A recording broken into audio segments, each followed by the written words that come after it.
Selamat pagi buat kita semua. Saya mahasiswa dari IAKN Tarutung. Saya bernama Asni Irawati DSTH. Saya mengajar di SMP Negeri 2 Simanindo, Kecamatan Simanindo, Kabupaten Samosir. Saya akan memberikan pembelajaran untuk kelas 7 dengan materi disiplin di sekolah dan di rumah. Sekian. Selamat pagi anak-anak. Semuanya dalam keadaan sehat? Sehat, Bu. Oke. Sebelum kita memulai kegiatan belajar kita, saya akan memberikan salam.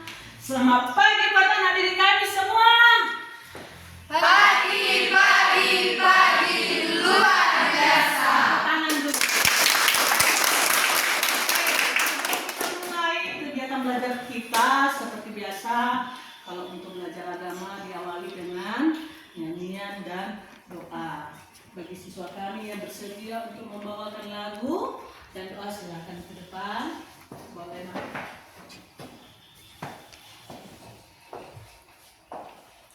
Baik teman-teman, mari kita menyanyikan lagu Ku Mau Cinta Yesus.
Kita satukan hati kita, mari kita berdoa.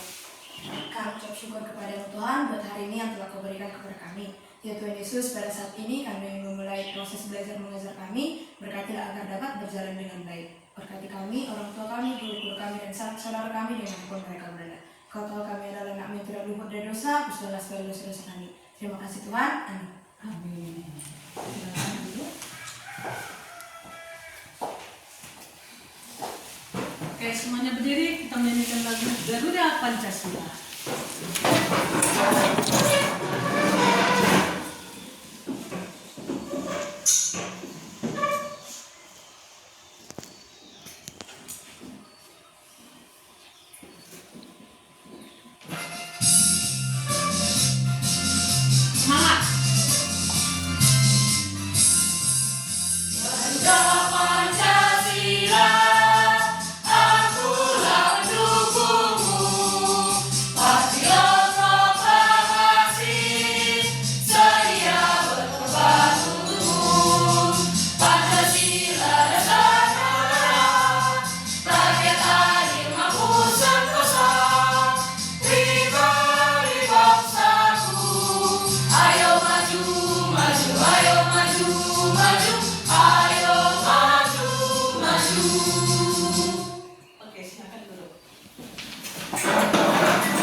Apakah semuanya hadir? Hadir, Bu. Dan semoga di hari ini sampai ke depannya semuanya dalam keadaan sehat, ya. Sebelum kita masuk juga ke dalam pembelajaran, kemarin itu hari Minggu, adakah yang tidak ke gereja, Mak? Semuanya gereja? Iya, Bu. Tangan dulu. Adalah anak-anak remaja yang betul-betul takut akan Tuhan. Oke, tadi sudah daftar hadir. Sebelum kita masuk ke dalam pembelajaran, adapun materi yang akan Ibu ambil, yang kita pelajari hari ini adalah disiplin di sekolah maupun di rumah. Ya, Ibu sudah memberikan materi yang sudah kalian pegang masing-masing atau di buku kalian masing-masing. Boleh buka, silakan buka. Apa tadi judulnya?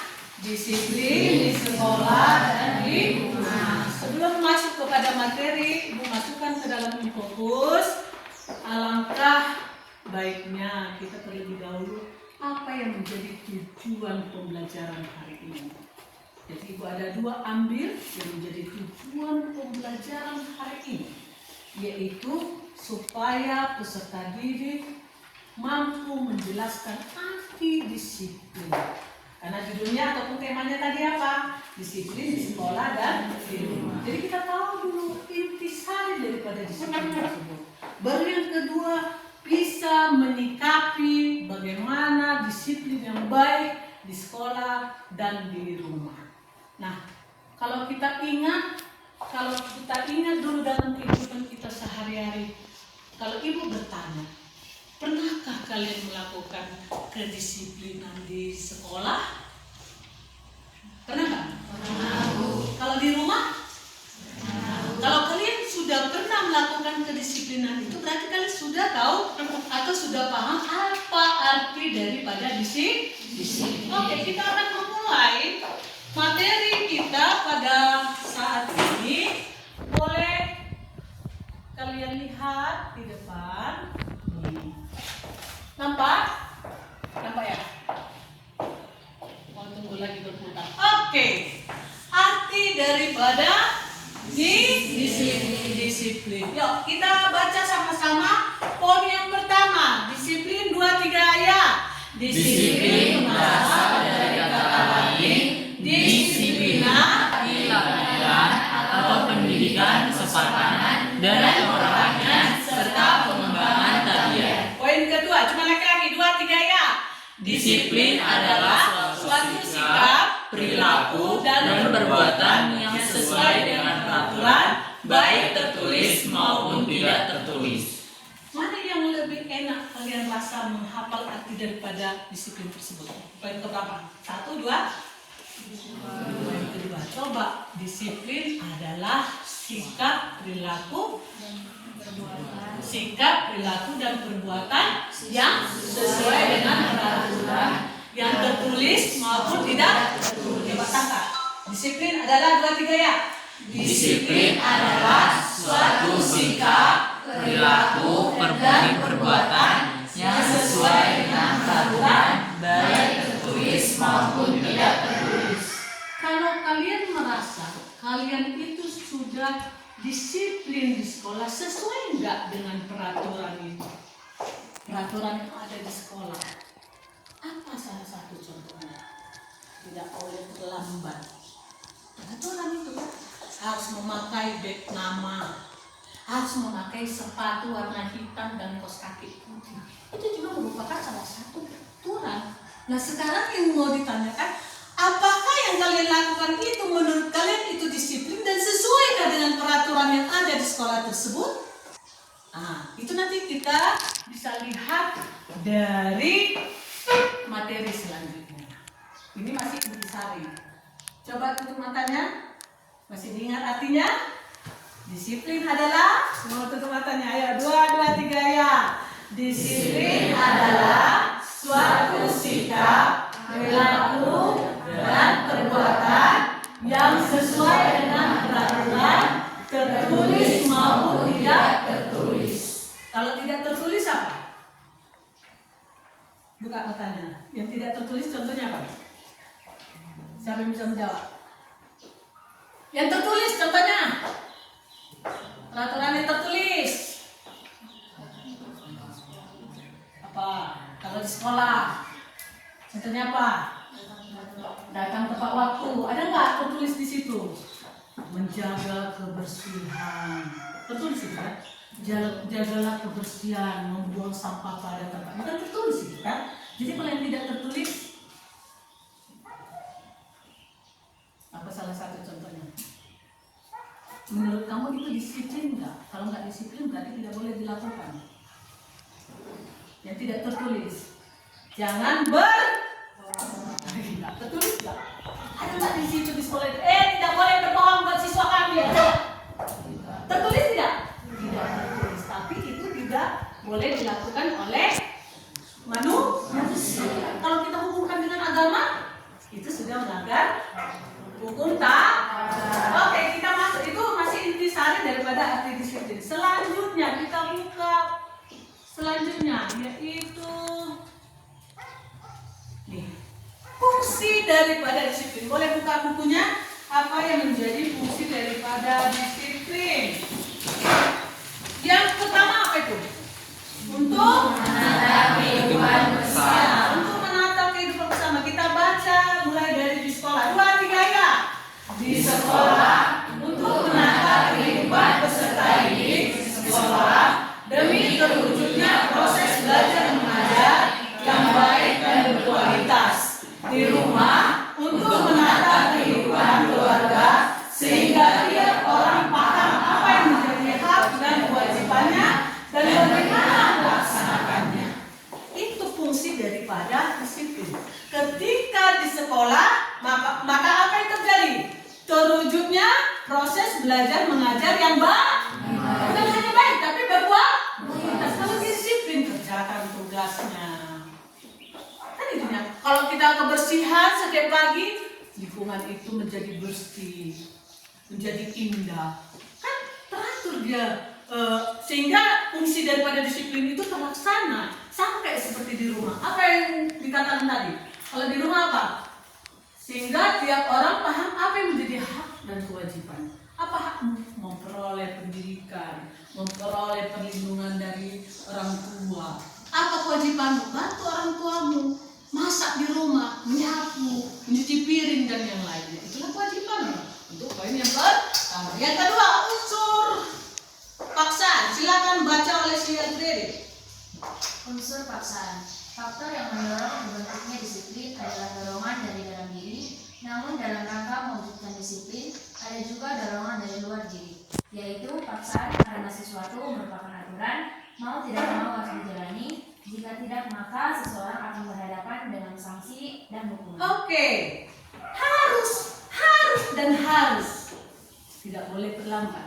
Apabila terlambat maka dia akan diberikan hukuman atau sanksi. Apa sanksinya? Dibuat Bapak Ibu guru. Apabila terlambat maka dia akan push up sebanyak 50 kali. Karena paksa, harus, tidak boleh terlambat. Kalau sudah dibilang jam 7.00 harus sampai di sekolah, harus sampai. Lewat dari sini silakan push up sebanyak 50 kali. Karena apa? Diberikan sanksi. Itulah dia untuk unsur paksaan. Yang ketiga, membangun kepribadian. Kita baca untuk kaum perempuan. Silakan 2-3 ayat. Kepribadian menyatu sikap, tingkah laku dan perkataan. Seseorang turut ditentukan oleh lingkungan di mana ia hidup dan bertumbuh, yaitu lingkungan rumah, sekolah, dan masyarakat. Oke, kepribadian yaitu menyangkut sikap kamu, bagaimana tingkah laku kamu dan perkataan kamu ditentukan oleh lingkungan itu sendiri. Jadi kalau misalnya di lingkungan itu orangnya, masyarakatnya memang masyarakat yang sopan, yang ramah, yang saling tolong menolong, maka kepribadian kita juga mengikuti aliran seperti ini. Karena sudah ada disiplin yang mengikat dengan keramahan mereka, dengan kebaikan mereka, tolong menolong mereka, diikat itu. Jadi kita terbaur atau terpengaruh dengan mereka. Tapi kalau misalnya lingkungannya udah di situ remaja-remaja yang suka merokok, narkobawan, mabuk-mabukan, nah bagaimana? Pasti kita juga akan terpengaruh akan hal-hal tersebut. Itulah untuk poin ketiga. Yang keempat, menciptakan lingkungan yang kondusif. Semuanya 2-3 ya. Menciptakan lingkungan yang kondusif. Disiplin yang menyebabkan kehidupan menjadi tertib dan pada akhirnya tercipta lingkungan yang kondusif di tiap lembaga. Kalau memiliki lingkungan sekitar rumah kita yang kondusif seperti contoh tadi yang Ibu sebutkan tadi, maka terciptalah lingkungan yang tertib, yang aman, yang baik, yang sempurna tanpa kurang sesuatu apapun. Mau nggak kalian seperti itu? Punya lingkungan yang kondusif. Coba kalau misalnya kalian berjalan di sebelah sana, kalian lihat ada laki-laki masih kelas 5 SD sudah merokok. Kalian lihat lagi banyak sampah-sampah di luar sana. Kondusif enggak itu lingkungannya? Tidak kan? Tapi apa yang kita inginkan? Kalian juga sebagai remaja bisa mengkondusifkan lingkungan tersebut. Bagaimana caranya? Sudah tahu itu ada sampah, kita biarkan lewat ini. Begitu? Enggak kan? Tetapi kalau kita lihat sampah, apa yang kita lakukan sebagai remaja Kristen? Diambil dan dibuang ke tempat. Sudah dibuat blok pensoni. Harus dibuang, diambil dan dibuang ke tempatnya atau ke tempat sampah. Ya, poin selanjutnya apa tadi? Melatih kepribadian. Melatih kepribadian. Iya, melatih kepribadian itu yang baca. Kepribadian terbentuk melalui latihan dan disiplin, dan itu tidak dapat terbentuk dalam 1 atau 2 tahun, melainkan bertahun-tahun. Benar. Kedisiplinan itu nggak bisa cepat-cepat begitu. Kayak nangkap nyamuk, begitu. Kan nangkap nyamuk kan cepat kan?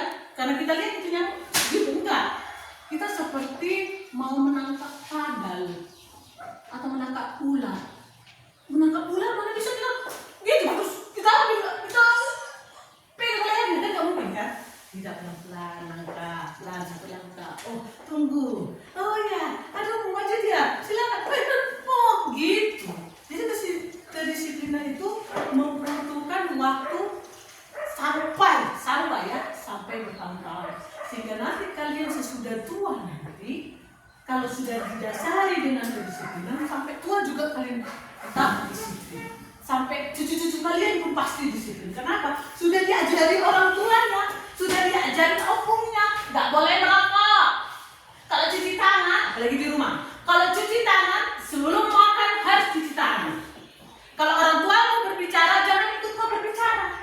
Nah, itu salah satu bagian daripada disiplin. Oke, poin selanjutnya apa? Dari semua ini, apabila kita melanggar peraturan tersebut, maka kita akan mendapatkan apa? Bila tertulis dan tidak tertulis. Maka itu dengan sama. Kalau di rumah, kalau kita nggak disiplin, bangun jam 8 pagi, hukuman apa yang kalian terima? Ayo. Hukuman apa yang kalian terima? Tunjuk tangan. Tunjuk tangan. Ayo. Ya. Dimarahin. Apa lagi?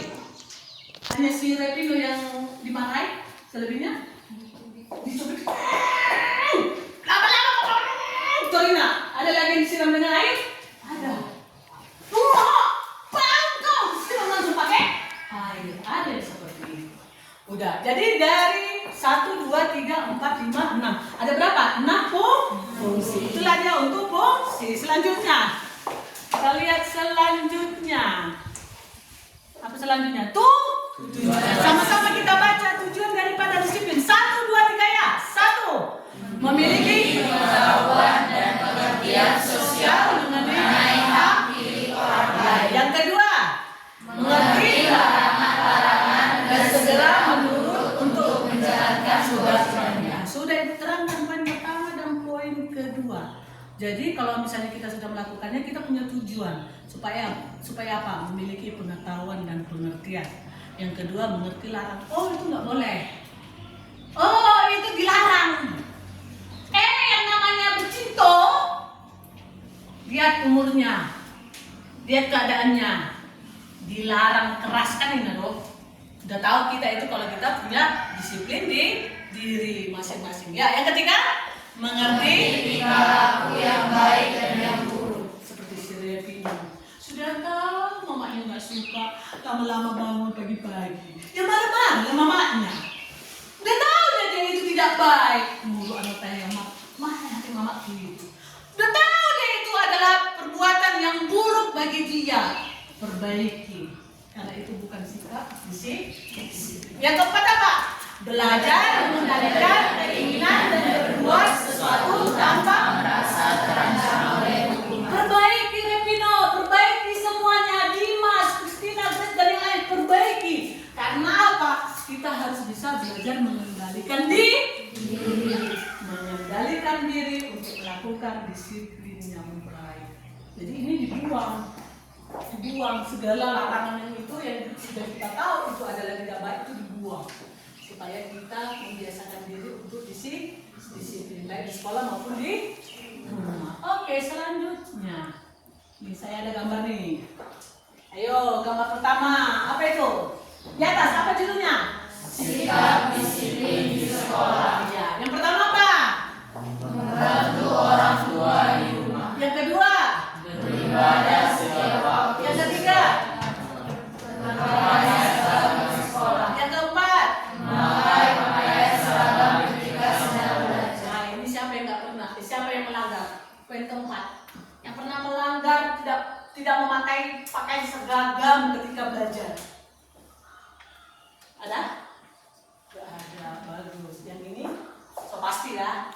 Berpakaian seragam ke sekolah. Yang pertama juga membantu orang tua di rumah. Yang ini, yang kedua beribadah setiap waktu sesuai dengan agama masing-masing. Baru apa lagi nih? Rajin menabung bagi siswa sekolah. Menabung dalam segala hal. Ya? Oke, selanjutnya ini nampak gambarnya kan? Baru terakhir ini ada gambar apa lagi? Disiplin di rumah. Apa dikatakan di atas? Mengerjakan tugas, beribadah, melatihkan, yang keempat, mandi pagi dan sore hari. Yang kelima, makan tepat waktu atas siang dan malam. Dan masih banyak lagi sebenarnya sikap, tindakan, perbuatan yang kita lakukan di disiplin di rumah. Nah ini intisari kita sebagai orang Kristen. Ibu ambil dari apa? Amsal 19 ayat 20. Sama-sama kita baca kuatnya. 2, 3 ya. Dengarkanlah nasihat dan terimalah didikan supaya engkau menjadi bijak di masa depan. Hafal, ingat. Kalau kau sudah hafal dan ingat atau hafal dan ingat, maka pasti kamu bisa melakukan disiplin untuk dirimu sendiri. Kalau kamu sudah memiliki disiplin diri sendiri, maka di sekolah pasti kamu tidak akan melanggar segala peraturan, baik di tertulis maupun tidak tertulis.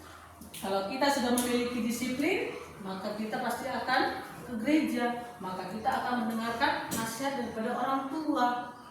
Sehingga kamu nantinya menjadi remaja Kristen yang kenapa itu?